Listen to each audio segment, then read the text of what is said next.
Pagas muna tayo bago tayo pumasok.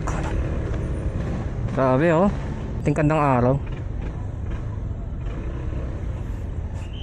Sana ganyan ka lang, diba? Grabe mag traffic dito. Yan ang tamang sakayan dyan.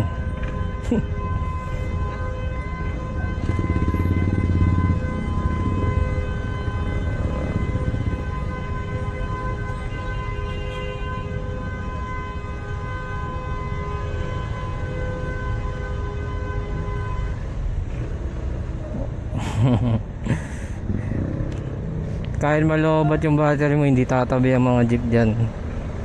Ganyan kalala dito sa Almar. Yeah, diba? Dito